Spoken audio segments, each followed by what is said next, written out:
வணக்கம் நண்பர்களே.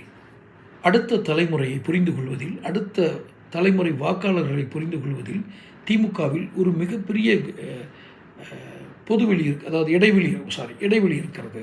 அவர்கள் புரிந்து கொள்வதில் சற்று தாமதிக்கிறார்கள், அல்லது புரிந்து கொள்வது தடையாக ஏதோ ஒரு அவர்களுக்குள் இருக்கிறது என்று நான் நினைக்கிறேன். காரணம், அவர்களுடைய தேர்தல் வியூகங்கள், அவர்கள் கட்சியை சார்ந்தவர்கள் பேசும் விதங்கள், இதையெல்லாம் பார்த்தால் இவர்கள் இந்த தலைமுறை முதல் முறை வாக்களிக்கும் உரிமையை பெற்ற வயதை அடைந்த தலைமுறையை இவர்கள் புரிந்து கொள்வதில் ஏதோ ஒரு கோளாறு இருக்கிறது.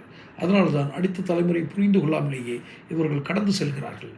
இது இவர்களுக்கு தோல்வியை தான் சந்திக்க கொடுக்கும். காரணம், இவர்கள் இந்த விஷயத்தில் கருணாநிதி மிக வல்லவர். அவர் கிட்டத்தட்ட ஒரு 3 அல்லது 4 தலைமுறையை கடந்து அந்த தேர்தலை சந்தித்திருக்கிறார். ஒவ்வொரு முறையும் தன்னை புதுப்பித்துக் கொண்டே இருந்தார்.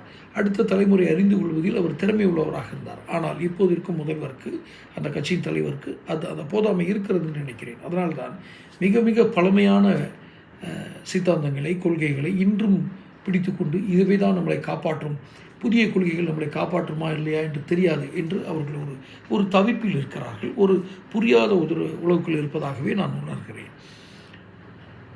இது உண்மையா, நான் நினைத்தது உண்மையா இல்லையான்னு எனக்கு தெரியாது. பொய்ன்னு சொல்லலை, இல்லையான்னு தெரியாது. அதனால் அடுத்த தலைமுறையை சற்று புரிந்து கொண்டு வந்தால் திமுகவிற்கு ஓரளவுக்காவது வாய்ப்பு இருக்கும். இல்லை என்றால் கால வெள்ளம் அடித்து சென்றுவிடும்.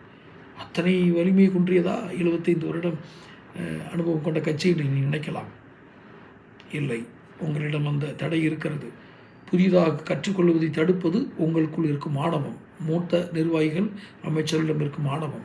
அந்த காரணத்தையும் புரிந்து கொள்ளுங்கள். தொடர்ந்து சேனல் பாருங்கள், சப்ஸ்கிரைப் பண்ணுங்கள், நோட்டிஃபிகேஷன் பில் பதிவு பண்ணுங்கள்.